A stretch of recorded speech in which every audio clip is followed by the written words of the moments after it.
Salut à tous et bienvenue dans cette nouvelle formule de la Hellfest TV. Cette année, on s'est directement rendu à Clisson dans les locaux du Hellfest afin de boire des coups avec divers acteurs de la scène métal et débattre avec eux autour de différents sujets. Et pour ce premier épisode, on vous propose une discussion autour de la professionnalisation de certaines activités liées au métal. Et on commence tout de suite avec la présentation de nos invités. Aujourd'hui, nous aurons avec nous Alex, chargé de production et de communication au Hellfest. Mais également Thomasson, gérant de ce sympathique club rock'n'roll nantais, le Ferrailleur. Nous accueillerons aussi Fred, organisateur de concerts à la tête de l'association Garmon-Bosia. Et pour finir, sera aussi présent sur notre plateau Gérald, à la tête du label Les Acteurs de l'Ombre. Et moi, c'est Maxwell, et je vais vous accompagner tout au long de cette aventure.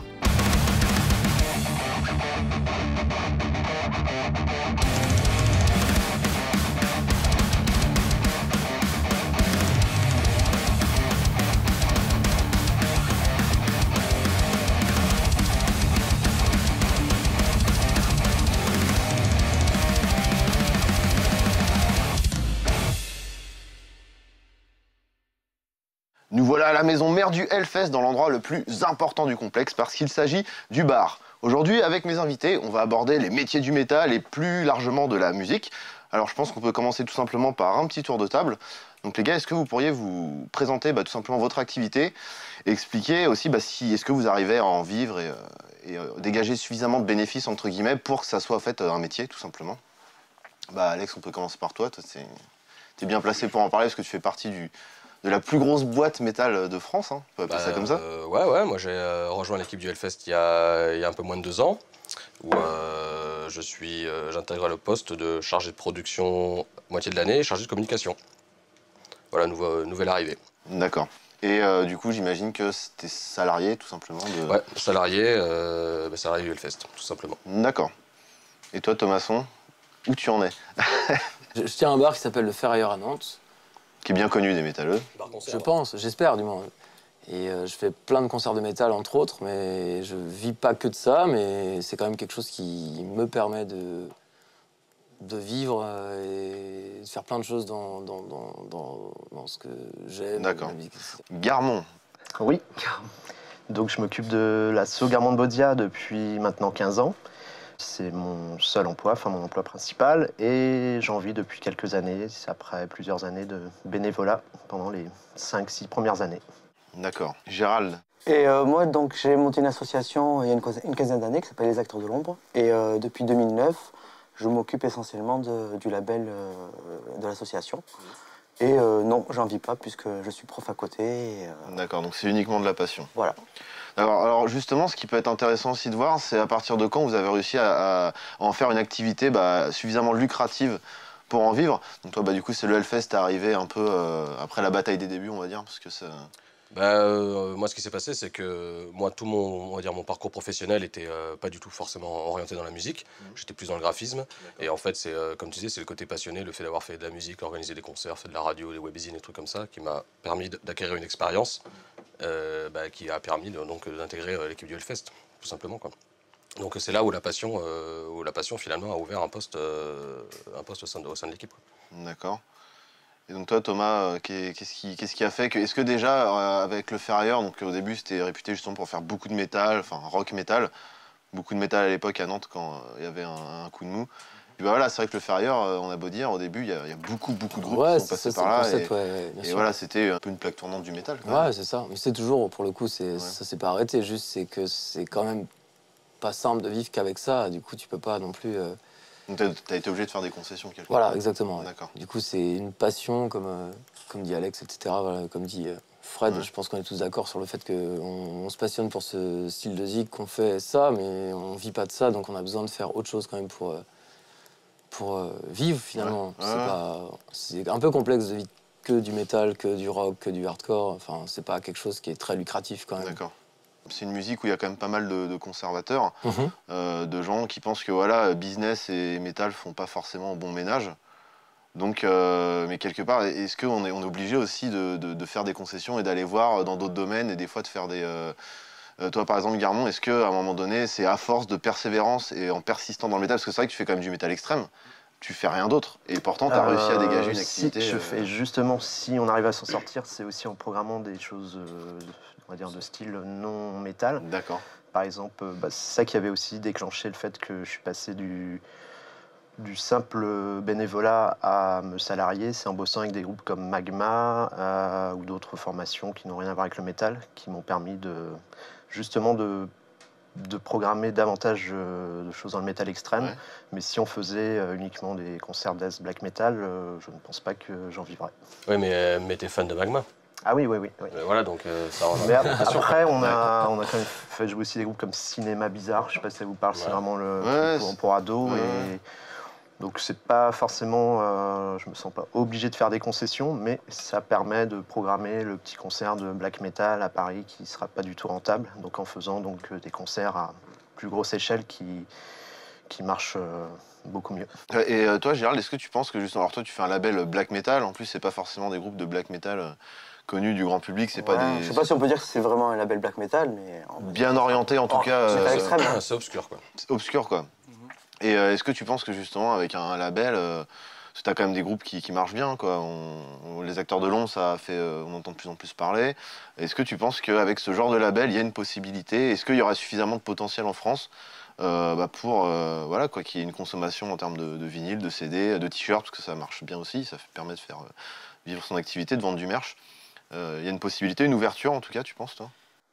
Disons que ce qui limite un petit peu, c'est, je pense qu'il faut un vrai budget de départ pour pouvoir vraiment installer les groupes et faire une promotion internationale. Et faire des démarches auprès des banques quand tu as un label de musique qui reste underground, quoi, une musique de niche. C'est vrai que ça paraît pas évident. En plus, là, il faut vraiment, tu vois, quand tu as un taf, faut vraiment te lancer dans le projet, te dire, bon, je lâche tout, je pose mes couilles sur la table et je vois si ça marche.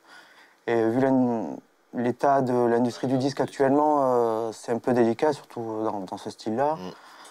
Alors, c'est vrai qu'il y a des labels qui fonctionnent, quoi. Je pense qu'il faut plus axer la musique et la production sur des objets de qualité. Et ça va être plus une question de collection, une question de fanatisme.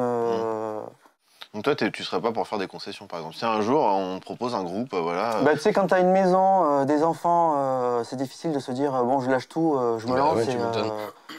Et si tu te plantes, voilà, quand tu as un crédit sur le dos... Après, tu parles de label, mais tu peux éventuellement... toi, tu aurais pu décliner ton activité et aussi rentrer dans le... Enfin, comme tu as fait de par le passé, faire de l'activité live, proposer du concert. Et c'est vrai que les artistes, maintenant... c'est vrai qu'aujourd'hui, l'argent, il se fait voir plus tout le dans les spectacles. Les gens ont moins de scrupules à aller en concert qu'à d'acheter des scuds. C'est tellement facile maintenant avec Internet que... C'est vrai que maintenant, ça se voit. Les groupes, ils font leur beurre sur le merch, c'est plus sur le CD, quoi. Et sur le cachet, ouais. Mais Et sur le après, cachet, ouais. Et sur le cachet. Puisque c'est vrai que les places ont augmenté très rapidement. En l'espace de 10 ans, ça a explosé. ouais, mais c'est paradoxal, puisqu'il y a de plus en plus de concerts, donc après, les gens sont obligés de faire le choix dans les concerts, tu vois. Donc finalement... C'est vrai, mais finalement, quoi. il y a quand même du monde. Donc Il y a c'est du monde, tout un état d'esprit qui a évolué. Et les gens se disent plus... la musique, c'est le support, maintenant c'est je aussi sais pas, il y le a live. du monde, toi tu fais pas toujours... Combien c'est quoi ta jauge au Ferrailleur? 300 personnes. 300 personnes, quand il y a du métal extrême, tu fais pas 300 personnes tout le temps, je pense. Pas tout le temps, non, mais ouais. Ça arrive des fois. Ouais, Ouais, bien sûr, il y en a ça quand même arrive, pas mal. mais- Ouais, c'est sûr. Après, c'est pas un... C'est impossible de faire un truc métal extrême tout le temps blindé, ça n'existe pas, quoi. D'ailleurs, on le voit bien Non, mais en au général. moins que la DAS soit rentabilisée. Ouais, pour bien que sûr, le mais promoteur oui, s'y bien retrouve, sûr. mais, C'est ça, mais... En général, quand c'est une entreprise ou une boîte voilà, qui avait vraiment besoin d'investir comme une salle de concert, un disquaire, des trucs comme ça, dès que c'est du métal, enfin en tout cas en France, ça a coulé, ça a toujours coulé. Parce que c'est compliqué. Les mecs ont tenu France, la barre pendant, un exemple, Guillaume Differn, voilà, qui travaille pour le Hellfest aujourd'hui, lui, il a essayé de tenir sa barque pendant 5 ans, 6 ans, Ouais. il a changé d'endroit, et il a essayé de tenir le truc jusqu'au bout, et non, parce que les mecs, voilà, ils achètent plus de CD, là on a quand même un retour du vinyle, quoi. Mais j'ai l'impression qu'au final, c'est presque peine perdue si voilà, on fait pas de concessions. Ou c'est quand même assez étrange parce que, enfin, tu vois, on a tous là, à peu près la trentaine ici, et le métal, c'est quand même une musique à la base de passionnés, tu vois, qui soutient le mouvement. Et Et c'est vrai que quand tu as un groupe, tu es toujours le premier à vouloir soutenir le groupe dont tu es fan ou que tu viens découvrir, donc tu achètes le support. Maintenant, c'est vrai que peut-être qu'on a une vague de public qui est un peu plus jeune, qui n'a pas cette sensibilité-là et qui aura tendance à télécharger et à planter. Il faut dire, à l'heure actuelle, c'est tellement facile de sortir une prod. On est complètement submergé par les sorties, donc je veux dire, les gens ils sont obligés de faire des choix, quoi. C'est ça. C'est-à-dire quoi, ils téléchargent tout et après ils font bon, ben ça me plaît finalement. Quelque part, c'est normal, je veux dire, à notre époque, enfin il y a 20 ans, tous les trucs qui sortaient, tu pouvais presque les acheter les yeux fermés, tu savais que ça allait être de la qualité, parce que c'était beaucoup moins évident, parce qu'il fallait forcément passer par un label qui devait faire des choix. Puis le spectre du métal n'était pas aussi large aussi à l'époque. C'est-à-dire qu'il y avait moins de risques de se lancer, c'est-à-dire qu'il y avait quelques labels, quelques groupes, quelques tourneurs, etc. Et disons que bah, voilà, tout tournait autour d'eux, quoi. Donc c'était peut-être plus facile justement d'en vivre à l'époque, d'être le nez à fond dedans. Alors qu'aujourd'hui, bon bah voilà, t'as le black, t'as le true black, t'as le black sympho, le machin, et puis tout ce petit à petit, quoi. J'ai l'impression qu'il n'y a pas forcément de grosse cohésion comme pouvait y avoir à l'époque, quoi. Aujourd'hui, il y a des guéguerres un peu inutiles et peut-être que justement ça divise aussi un peu le. Bah ouais, mais après le disque coûte coûte moins cher. Maintenant, tu peux en trouver des CD remasterisés moins chers. Bah, tu vois, le tabac a augmenté, on en vend toujours autant. C'est pas faux. Bon, les disques sont moins chers, on en vend beaucoup moins. Moi, le premier, hein, ça m'arrive de voir des disques à 5 balles. Je me dis, bah, tiens, je vais le prendre. Finalement, c'est plus pour l'acte d'achat à déclencher qui est un peu compliqué. Finalement, un coup de 10 heures et je peux écouter la musique, quoi. C'est vrai que c'est un peu malheureux, mais bon. Ok. Bon, on va se regarder des petites chroniques. On se retrouve juste après ça.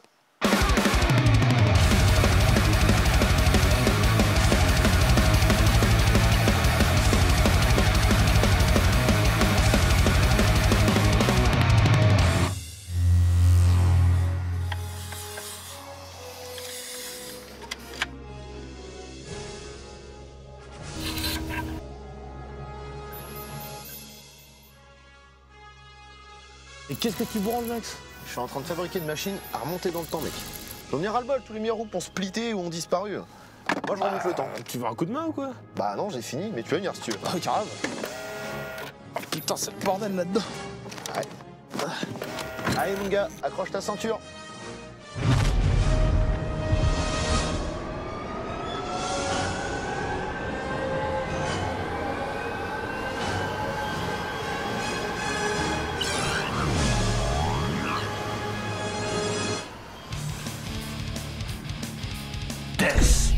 Et oui, Death sur forme, sans Chuck Schuldiner évidemment, le créateur, le génie, le compositeur de tous ces arrangements et de toutes ces mélodies de fou.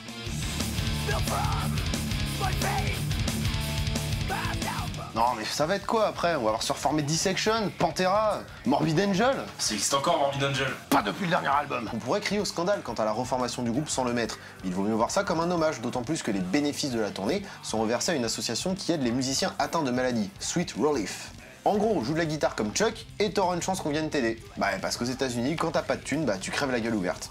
Y a pas d'assurance maladie pour tout le monde là-bas. Et d'ailleurs, les soins et opérations coûtaient tellement cher à la famille de Chuck qu'une récolte de dons a été mise en place exprès. Et malgré ça, sa famille reste encore endettée à l'heure actuelle. Le line-up se compose majoritairement aujourd'hui de membres de Cynic. Et d'après ceux qui ont eu la chance de voir le groupe sur scène, et bah ça tient la route, la magie reprend forme. Bon, en tout cas, c'est le moment ou jamais de voir cette magnifique musique progressive et extrême s'exécuter sur scène.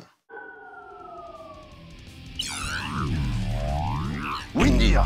Sous le nom de Sogna Metal que vous pouvez voir sur l'affiche du Hellfest se cache en fait le line-up de Vraid qui jouera du Ulcus et surtout du Windir. Inutile de dire que si le groupe était déjà dans la légende, il est vite devenu mythique lorsque son leader-compositeur, Valfar, est mort d'hypothermie dans le blizzard norvégien en janvier 2004. Et ouais, encore une mort épique pour le black metal. Le Sogna Metal est un metal se rapprochant du black, mais avec plein de mélodies lumineuses ultra épiques, avec une petite touche de folk et surtout un énorme côté nostalgique. En fait, cette dénomination Sogna Metal est un hommage au village natal de Valfar, Sondal. Bon, pourquoi pas, hein?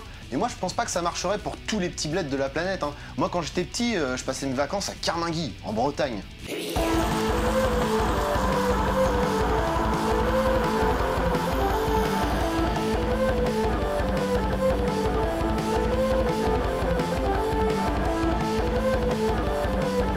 Moi, si, c'est pas mal, au fait. Emperor. Bon bah je vais pas être très objectif, hein. J'aime trop ce groupe. Si au fond je suis sûr qu'ils se reforment pas pour l'amour de leurs fans et la musique qu'ils jouaient quand ils étaient ados, bah moi je m'en fous, je serai devant. Officiellement, cette tournée a été mise en place pour fêter les 20 ans du cultissime In the Nightside Eclipse. À savoir que Ihsahn avait à peine 18 ans lorsqu'il a composé la majorité des morceaux de cet album. Et pour l'occasion, c'est le line-up de l'album qui sera sur scène.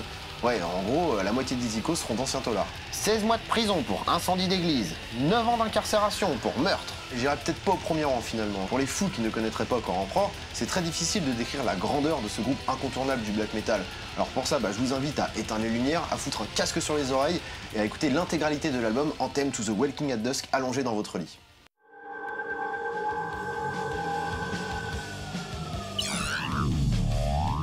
MOD.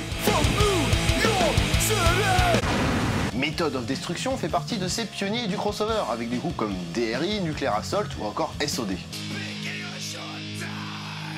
D'ailleurs, Billy Milano s'est barré de SOD uniquement pour fonder MOD. Le crossover consiste à mélanger le thrash metal au hardcore. Bon, au début, les gens ils comprenaient pas trop, hein. Fallait pas que ça se mélange. Chacun chez soi et les vaches seront bien gardées. Et même si certains pensent encore comme ça, ce style perdure aujourd'hui, avec des groupes comme Toxic Holocaust, Black Breath ou encore Power Trip. Et certains n'hésitent pas à ajouter un peu de death ou un peu de black à leur formule. Alors que MOD a déjà splitté 2 fois, Billy Milano a reformé un line-up en 2012 afin de venir nous casser la nuque à base de grosses moche parts de bâtards et de riffs trashy qui font bien plaisir.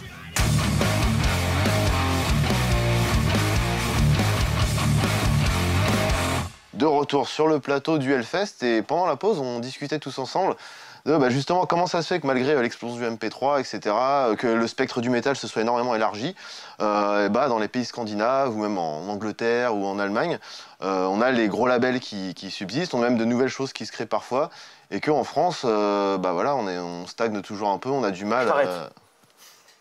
On a quand même des labels en France qui marchent bien. D'accord. Mais ils étaient là avant qu'il y ait l'arrivée des MP3, etc.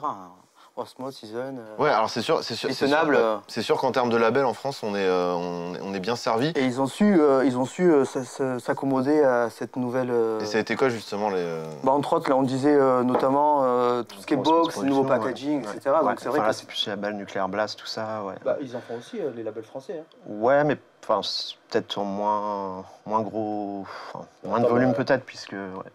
Là, on parle du disque, mais il n'y a pas que le disque quoi, dans la musique. Sûr, quoi. Il y a les concerts. Si on parle d'un décibel en termes de merde. ou d'un Metal Hammer ou d'un Terrorizer, ça va à balle ces trucs-là. Tu vois, ça c'est intéressant. Et le support qui est complètement maintenant limite obsolète, tu vois, à l'ère du numérique, ça marche toujours. Quoi. Donc, tu vois, je pense que là, on parle des scuds, tu vois, oui, faire des beaux packaging, tout ça, oui, c'est bien pour les collecteurs, mais général par les fanatismes. Mais attention, le métier de la musique, il y a tout simplement aussi les musiciens aussi. Et justement, il y a le aussi truc, les c'est musiciens. qu'en France, on a quand même l'impression aussi que les musiciens, vivre de sa musique ou faire des tournées, etc., c'est extrêmement compliqué, quoi. C'est extrêmement compliqué, encore une fois, comparé aux pays étrangers. Parce que je parle sur tout ça, parce que le métal, ça reste de la musique. Ok, il y a du merch, ok, il y a des labels, etc. Mais en termes de musique, les musiciens, c'est ceux qui galèrent le plus en général, quoi. Même après, il y a les États-Unis aussi. Bon, c'est un territoire beaucoup plus grand. Mais les musiciens, en général, ils tournent à l'année, quoi. Donc c'est leur job, parce qu'ils tournent à l'année, les gars. Comme beaucoup de groupes allemands, comme beaucoup de groupes scandinaves, quoi. Et en France, ils ont du mal, quoi qu'il arrive, à chaque fois. En France, c'est dur de s'exporter. Très peu de... Enfin, là, on parle de l'intermittence, en l'occurrence, pour la plupart du temps. Il y a des statuts, mais bon, c'est des trucs assez précaires. Je sais pas si la plupart, quand même, des musiciens qui sont dans des groupes qui tournent, s'ils n'ont pas des petits jobs à côté, quand même. Hein. Si, il y en a, mais qui on bosse, ouais. T'imagines la vie, après... Tu dois savoir... Même des groupes comme, on va dire, comme Enslaved, les Norvégiens et tout, je sais qu'ils bossent à côté, quoi. Mais ils touchent énormément de subventions aussi. Ah oui, il y a les subventions. Par rapport à nous, ce qui se passe en France, sur tous les groupes scandinaves qu'on programme, sur les affiches, en général, c'est financé en partie par le ministère de la Culture, Norvège, etc. J'ai rarement vu ça pour des affiches métal extrême avec... Abbas, il était vitrier, c'est ça, un truc comme ça qui ça? Abbas, Immortal. Oui, un truc comme ça, ouais, il me semble. Il y a des plans, Tu vois, ce que dit Thomas, c'est que même si tu as l'intermittence, par exemple, je sais pas, n'importe quel musicien en France fait de l'intermittence, donc il va peut-être assumer son intermittence en étant musicien, mais il va combler son autre intermittence en faisant de la régie, en faisant du son, en faisant des lumières. Donc quoi qu'il arrive, il travaille toujours dans ce milieu-là, mais il continue à travailler, quoi. Et je pense qu'il doit aussi faire des petites lumières pour le gala ou la crèche du coin. Parfois, c'est pas forcément plus drôle, quoi. Donc, mais donc clairement, de toute façon, quand tu fais du métal, t'es obligé, comme on disait. Moi, il y a un exemple, c'est les Cannibal Corpse. Je crois qu'avant l'album Kill, ils avaient tous un taf à côté. Alors que Cannibal Corpse, c'est quand même une référence absolue.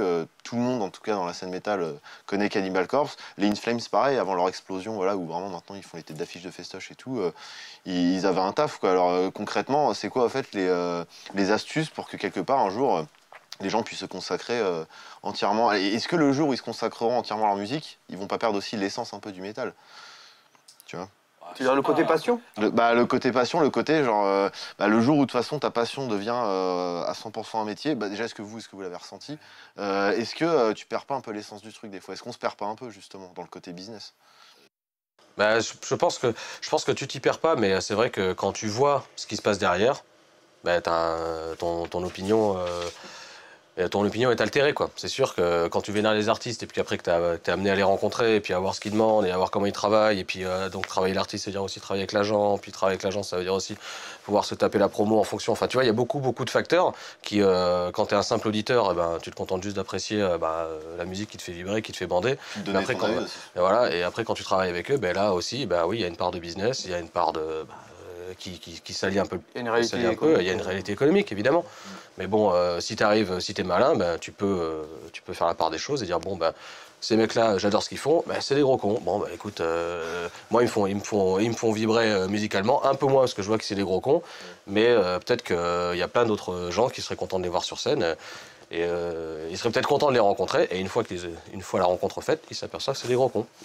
Moi, si je peux me permettre, juste pour dire qu'en France, quand même, on a un peu le cul bordé de nouilles, vite fait, tu vois. Genre, on peut être intermittent, on a plein de choses pour nous aider à faire des choses, tu vois. Hein, pour le moment. Ouais, et puis pour la musique en général et le spectacle en général. Je veux dire, je connais pas un seul pays, je crois pas du moins, tu vois, dans le monde, où c'est aussi pas simple, je veux te dire, tu vois, mais de faire de la musique en général. Après, le métal comme autre chose, tu vois, mais juste, on peut se permettre de prendre du temps pour faire des trucs en étant payé.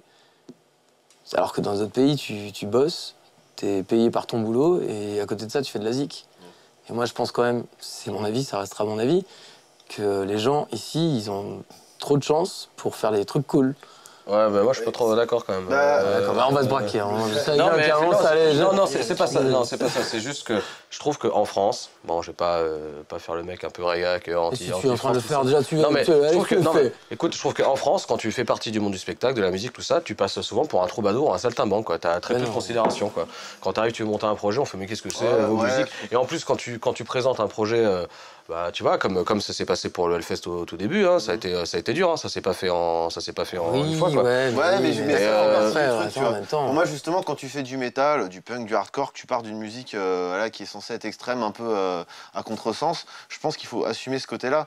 Et c'est bien, voilà, qu'on arrive avec des structures justement à être crédibles aux yeux de ceux qui prennent les décisions. Mais quelque part, il faut qu'il y ait ce combat-là. Pour moi, il est obligatoire parce qu'à partir le jour où ce sera justement, comme tu le dis, c'est déjà un peu facile. Le jour où ce sera beaucoup trop facile d'accéder à ça, pour moi, justement, on perdra l'essence totale du truc, quoi. Exactement. Moi, je trouve ça bien qu'il y ait justement une. Faut que ce soit galère pour que ce soit réel. Non, mais c'est ça. Non, mais quand tu vas répéter assez relux dans tes studios face à la Loire, peinard, tu prends ta petite carte magnétique pour monter ton matos dans Non, mais j'entends bien, mais tu vois, ce que je veux dire. Aux États-Unis, ils font pas ça, ils répètent dans des garages de merde. Et à la fin, ça donne un truc quand même qui est vachement différent. C'est sûr que oui, tu prends la scène polonaise qui ont rien, qui en chie, et puis ça pond des groupes comme Vader, Behemoth, tu vois, qui ont. Voilà. Et mais nous, on pond quand même pas grand-chose parce qu'on a quand même plein de choses à. En tout cas, nous, quand on pond des trucs bien, ça reste underground en France. Ça reste. Alors, est-ce que c'est une volonté des groupes, le côté chauvin, un peu, j'emmerde les gens, je chie surtout. Donc, on a des super groupes. Hein. Alors après, les trucs. Oui, non, mais. Voilà, non, on parle pas de la qualité des groupes, on dit juste que quand, par exemple, tu joues dans un groupe de métal, quel qu'il soit, tu vois, par exemple, un groupe de métal très bon, il va peut-être démarcher Fred, tu vois, bon, j'appelle Garant Bonzia pour jouer, Fred va devoir dire, bon, ce groupe-là, qu'est-ce que c'est? Oui, non, j'ai pas de place sur un plateau parce que c'est pas possible, quoi, parce que tu prends du monde trop cher alors que t'es inconnu, parce que moi, j'ai pas de place pour te caler, parce que... Je sais pas, je pense que toi, c'est la plupart des cas. Ça doit t'arriver hyper souvent, quoi. Tous les jours, donc, on va dire des emails qui arrivent et un seul où je vais répondre favorablement sur les évidemment. Et après, les structures en elles-mêmes, je vois les structures, elles ont tendance un peu à se casser la gueule à minima, quand même. Concrètement, en termes de loi, en termes de voilà, par rapport à l'État, etc., qui prend les décisions, quand tu as une structure, parce que même le puriste qui râle, voilà, qui dit de toute façon quand la musique se mélange au business, ça devient de la merde. Mais même le groupe ultra trop underground qui sort sa démo en 666 copies, s'il veut distribuer sa démo, il sera obligé de passer par des professionnels pour la presser, etc., etc. Et en termes de professionnels justement, c'est quoi en fait qu'est-ce qui va faire qu'on sera plus crédible, que justement on pourra développer cette activité en France, parce qu'il y a des structures, mais tu disais plus ou moins, on n'est pas aidé, on est renié, etc. quoi. Non, mais c'est pas ça. Genre, le statut d'intermittent apporte beaucoup d'avantages, certes. Entre autres. Là, je suis tout à fait d'accord avec toi. C'est vrai, en plus, c'est une formule qui fonctionne. Ouais. Mais quand après, toi, tu as un groupe que tu répètes dans ta cave et tu dis, bon, maintenant, j'aimerais me produire, ça veut dire sans être forcément intermittent, hein, tu travailles, tu veux te produire, et bien qu'est-ce qu'on te propose? Déjà, le fait que tu fasses du rock ou du métal, qui est de la musique assez technique, on te propose parfois des conditions pourries, hein, tu peux faire 1000 km et on te sert une demi-pizza et un café. Alors je suis pas là à dire oui, rock'n'roll, on s'en fout, on joue n'importe quand, mais parfois tu as besoin de structures un peu conséquentes. Et en l'occurrence, la plupart du temps, ce sont les SMAC qui proposent ce genre de service. Mais les SMAC, je suis désolé, même si on aura à avoir des groupes comme tu vois, nos copains de Load Blast ou Tagada Jones ou tout ça qui ont. Ils s'en branlent, les métal, les SMAC. Ils en ont rien à foutre, quoi. Évidemment, ils en ont rien à foutre, tu vois. C'est ce qu'on disait la dernière fois. C'est pas français cette musique-là, quoi qu'il en soit. Si tu vas dans c'est ça. Société française, tu vas dans du SMAC, qui est le truc de base de toute la France, tu vois. Ils en ont rien à foutre du métal. Et en plus, ils sont tributaires du programmateur. Ça veut dire que c'est pas forcément la législation qui va dire vous devez vous plier à tel genre de musique. C'est le programmateur qui va dire moi je suis un grand fan de de reggae, de step, tout ça, donc je choisis ma programmation. Voilà. Et personne va lui dire dis donc tu pourrais un peu changer je vois pas mal de SMAC qui nous prennent des dates, mais parce qu'ils aiment bien genre avoir un concert métal dans le trimestre, parce que ça arrive souvent, voilà, je t'appelle, j'ai rien pour le premier trimestre 2014, t'as pas un truc en métal. Ouais. Bon, ils essayent quand même de varier, mais bon, ça restera. Ouais. Mais toi, t'es dans le réseau, Fred. T'es dans le réseau. Pour un groupe quelqu'un qui sont des indépendants qui ont leur boulot et qui font de la musique, qui veulent intégrer une SMAC, mais c'est no way, quoi. Alors que c'est subventionné. Ils intègrent une boîte de management, faut être bien entouré, etc. Il y a trop de choses, en même temps, il n'y a pas assez de trucs. Ouais, mais moi je trouve que ça fait partie du truc de devoir se battre, tu vois. Bien sûr, évidemment. On parlait tout à l'heure de la qualité des groupes français qui restent underground, c'est représentatif du truc. C'est-à-dire que voilà, en France tu galères, et donc plus tu galères, plus tu vas en fait mettre ta force et ton énergie. C'est comme ça que ça marche. C'est comme ça que ça marche. Bien sûr, d'accord. Regarde, Gérald qui fait son label, qui bosse 20 heures par jour dans son antre, dans sa cave là. C'est ça. Non, j'exagère, mais je peux te dire qu'il en passe. Il corrige même plus les copies des gamins maintenant, il leur fait écouter des CD de black metal. Je leur fais faire les passes, les machins, les covers. Tu leur fais dessiner les flyers, tu leur fais faire les logos pour Non, mais pour rebondir ce que tu disais, moi je suis d'accord avec toi. Je suis d'accord avec toi, mais c'est vrai que... Moi je pense que le côté tu rames, c'est ce qui fait la force aussi. Mais bien sûr, mais évidemment, c'est sûr. Si on sort le cul toutes les 2 minutes, ça sert à rien, tu feras pas du rock ou du métal, voilà. C'est pas ce style-là. Il y a une différence entre beaucoup travailler et cracher beaucoup de thunes, c'est pas pareil, quoi. Si tu travailles, si vraiment tu travailles, tu sues, tu fais tout le nécessaire et que tu arrives à décoller, super. Mais si on te dit, en fait, il suffit d'aligner les dollars, mais l'argent, c'est souvent un gros problème pour la plupart des groupes. Ça se sent. On le voit quand un groupe il est arriviste ou qu'il a de la chance. Parce que c'est une question de chance aussi. Attends, je viens de recevoir la lettre de l'assassin pour dire que je n'avais pas la subvention hier soir. Voilà, mais attention, du coup, voilà, mets-le devant le petit sujet. Non, mais tu vois, genre, un groupe, tu t'aperçois que le jour où il a de la chance, mais c'est bête ce que je veux dire, après ça c'en est personnel, mais moi, plein de groupes, parmi mes groupes préférés, quand ils signent sur Roadrunner, tu peux être sûr que l'album il va être merdique après, parce que ça leur offre peut-être plein d'ouvertures, et même de la thune, etc. Et ça pourrit le truc, mais la plupart du temps c'est ça, quoi. Même les groupes de thrash metal cul des années 80, où les premiers albums sont des tueries absolues, le jour où ils ont commencé à faire les énormes têtes d'affiche et compagnie, malgré le fait qu'il y ait le métal qui continue à évoluer, pour 90% des cas, c'est de moins en moins bien, quoi. T'as trouvé l'album d'Inquisition pourri? Ah non, il est excellent. Ouais, mais alors, justement, il y a des contre-exemples. Inquisition qui est en plein buzz, etc., qui joue partout. Le dernier album, ils étaient déjà signés chez Season of Mist ou pas? Je sais plus. Ouais. C'est Season maintenant. Mais c'est que à partir de cet album. Ouais, voilà. Ouais. Bah voilà, ils ont eu une exposition de malade et l'album est de qualité, quoi. Donc il y a des exemples et des contre-exemples. Donc, oui, mais ils sont entourés, ils ont changé de management il y a 2-3 ans. Ça fait des 5-6 ans que je bosse avec eux. Et je vois bien la différence au niveau professionnalisme, que ce soit du backline jusqu'à la promo. On voit qu'il y a eu un effort du groupe d'aller de l'avant, parce qu'à un moment, faut bien payer les factures, quoi. C'est clair. Après, Ouais, mais après, il y a aussi ça peut entacher Il y la a un qualité. facteur Il y a chance aussi un aussi. truc, c'est hein, que tu c'est te au dis, bon quand les moment, groupes sont vraiment underground, tu vois, qui font, pour la plupart du temps, C'est de l'indé, il reste en bout de circuit. c'est l'indé, l'album est meilleur, tu vois, il s'arrache les tripes et tout ça, ok, soit quoi. Mais il y a aussi l'auditeur qui se dit, voilà, moi, j'écoute ce groupe qui est pas du tout connu, donc je m'accorde l'exclusivité d'avoir découvert, d'avoir posé mon oreille sur ce disque-là, donc je le considère quoi. Et quand le groupe devient hyper connu, et ben t'as plus ce côté, tu vois, cette appartenance, c'est-à-dire moi j'ai découvert ce truc-là, ça défonce. C'est le métal aussi, ça. C'est vraiment... Alors des fois c'est pour l'apparence parce que c'est genre ouais c'est mainstream, c'est forcément de la merde alors que c'est pas le cas. Forcément, comme on l'a dit, un groupe très connu peut être de qualité, de plus en plus connu peut être de qualité. Comme tu peux avoir, bah voilà, après des groupes aussi qui sont pendant le, ils signent chez un gros label, puis c'est. Attends, regarde. Vous croyez pas quand même que, si je peux me permettre, excuse-moi de te couper, juste que plus tu torches le cul des gens, moins ils veulent mettre le doigt dans le caca. Ouais. C'est ce que je veux dire. Moi je pense que c'est plus Le caca et le métal, on y revient, voilà, c'est toujours pareil. Moi, en voyant des centaines de concerts, je me rends compte quand même que la France, c'est quand même pas...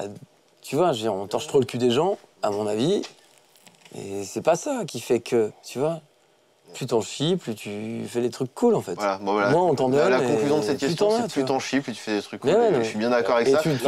Par contre, là, il nous reste plus beaucoup de temps d'antenne, donc ce qui serait intéressant, en fait, c'est là, j'avais une question, en fait, à vous poser, c'est par rapport, dans votre vie au quotidien et au niveau social, un peu, quels sont en fait les bénéfices que vous en tirez et aussi les inconvénients parce que quand tu es passionné et que tu vas à fond le nez dedans, ça peut avoir des aspects positifs sur ta vie comme négatifs.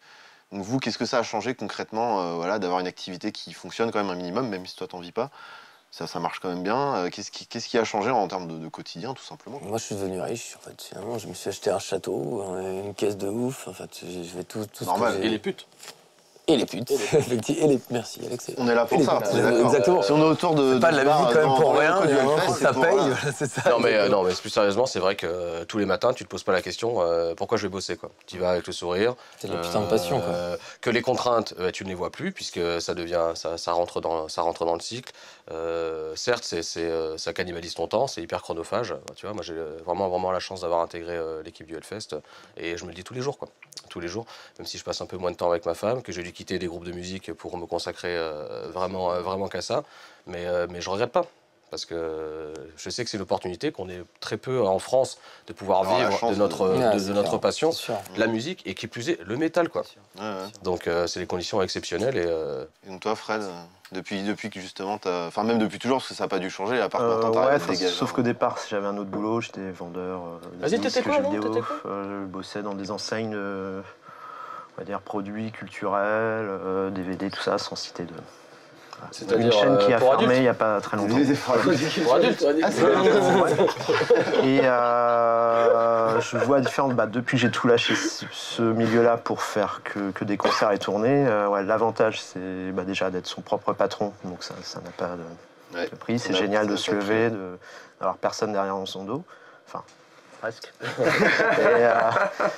Et sinon, le seul inconvénient que je vois, c'est que on se rend pas compte, mais ça bouffe des heures, c'est incroyable. Et puis des horaires de malade, mais comme toi, des horaires de singe. Oui, c'est ça, c'est normal. Donc, faut pas partir, de vivre de cette passion, faut pas partir sur le principe de je fais tant d'heures, je vais payer tant d'heures, faut pas compter ses heures. D'accord. Et toi, Gérald, donc par exemple, alors toi, je suis sûr que tu bosses. Ils ont de la chance, hein. Ouais.